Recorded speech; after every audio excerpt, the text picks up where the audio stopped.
একদল খারাপ মানুষ এই ব্যাংকে ধ্বংসের জন্য পায়তারা করে আসছে এবং এই ব্যাংক 5 তারিখের পরে অত্যন্ত সুসংগঠিতভাবে এই ব্যাংক পরিচালিত হয়েছিল।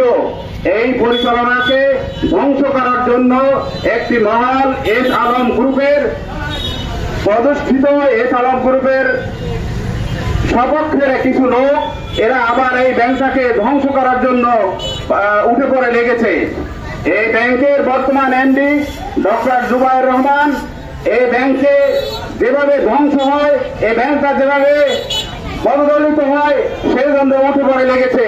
আমরা গ্রাহকরা এই জুবায়ের অবিলম্বে পদত্যাগ চাই এবং সাবেক এই ব্যাংকের চেয়ারম্যান ডক্টর ফারুক ভাইকে আবার পুনর্বহাল করার জন্য অনুরোধ করছি।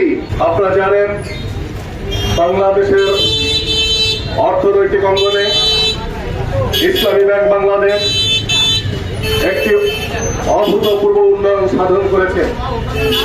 দীর্ঘ বছর যখন বাংলাদেশ ইসলামী ব্যাংক বাংলাদেশ তার সফলতাকে ধরে রেখেছে, বিশেষ করে এশিয়া মহাদেশের শ্রেষ্ঠ ব্যাংক হিসেবে প্রতিষ্ঠা করেছে, ঠিক সেই সময় দেশি ও আন্তর্জাতিক একটি গোষ্ঠী এই ব্যাংকের ভাবমূর্তিকে ক্ষুণ্ণ করার জন্য পায়তারা চালাচ্ছে। তারই অংশ হিসেবে আপনারা লক্ষ্য করেছেন দীর্ঘ বছর এই ব্যাংকে লুটপাটের মাধ্যমে দেউলিয়ার পর্যায়ে পরিণত করার চেষ্টা করেছে। বর্তমানে এই ব্যাংকের ভাবমূর্তিকে ধরে রাখতে আমরা আজকের এই সচেতন নাগরিক ফোরাম এখানে মানববন্ধন কর্মসূচিতে অংশগ্রহণ করেছি। আপনারা জানেন ইন্টারিয়াম গভর্নমেন্টের সময়ে এই ব্যাংকের ভাবমূর্তি পুনরুদ্ধারের জন্য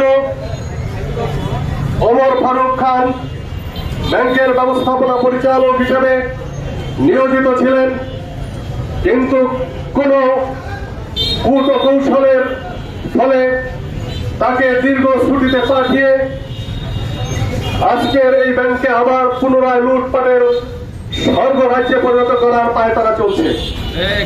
আমরা এই হীন উদ্দেশ্যকে ধিক্কার জানাই এবং অবিলম্বে ওমর ফারুক খানকে পুনরায় এমডি হিসেবে আমরা দেখতে চাই। আপনারা জানেন এই ব্যাংকের সহকারী ব্যবস্থাপনা পরিচালক তিনি ব্যাংক লুটেরাদের একজন দোসর হিসেবে পরিচিত। আমরা ইতিমধ্যে জেনেছি তিনি এমডি হওয়ার স্বপ্নে বিভোর হয়ে এই ব্যাংকের বিরুদ্ধে আত্মঘাতীমূলক কর্মকাণ্ডে জড়িত হয়ে পড়েছে।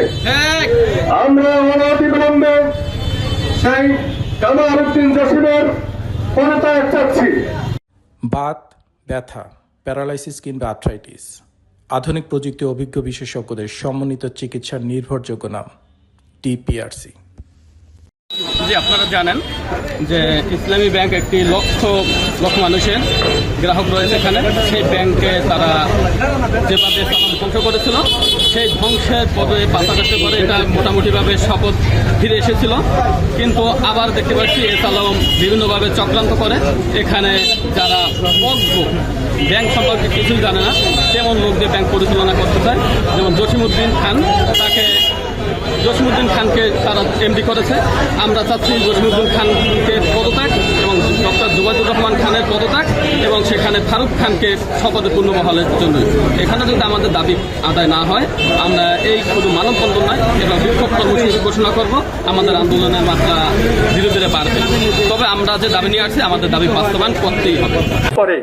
যা ইতিমধ্যে আমরা দেখেছি বাংলাদেশের 7 থেকে 8টি ব্যাংকের পরিচালনা পর্ষদকে তারা ভেঙে, অতীতের সরকার ভেঙে তারা তাদের নিজের ইচ্ছা মতন ব্যক্তিকে বসিয়ে তারপরে ব্যাংকে লুটপাট চলেছে। আমার কাছে জানা মতে প্রায় কয়েকটি ব্যাংক, অর্থাৎ আল আরফা ইসলামী ব্যাংক, তারপরে হইল যে আরো কিছু ব্যাংক রয়েছে যাদের পরিচালনা পর্ষদ ভেঙে অসাধু ব্যক্তিদেরকে সেখানে বসিয়ে ব্যাংকে হরিলুট করা হয়েছে।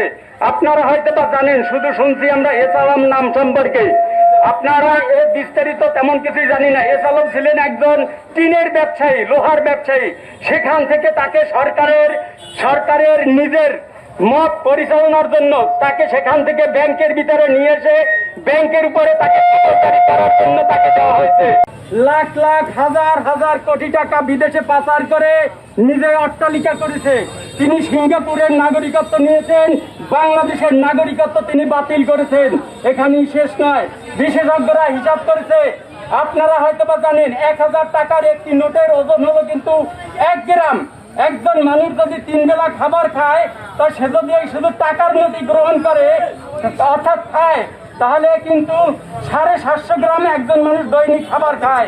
তাহলে 750 গ্রাম ওজনের টাকা যদি সে খায়, সেই টাকা তার শেষ হতে প্রায় 400 বছরের মতন সময় লাগবে। এখন ভেবে দেখেন তার লুটপাটের পরিমাণ, তার এত পরিমাণ টাকা আছে যে 400 বছরে ঘুরাবে না। এই টাকা তার পরিশ্রমের টাকা না, সম্পূর্ণ লুটপাটের টাকা, ব্যাংক লুটের টাকা। এই ব্যাংক লুট করে বিদেশে যে সকল গ্রাহকদের টাকা তিনি নিতেন, আমরা সেই সকল টাকা ফেরত চাই।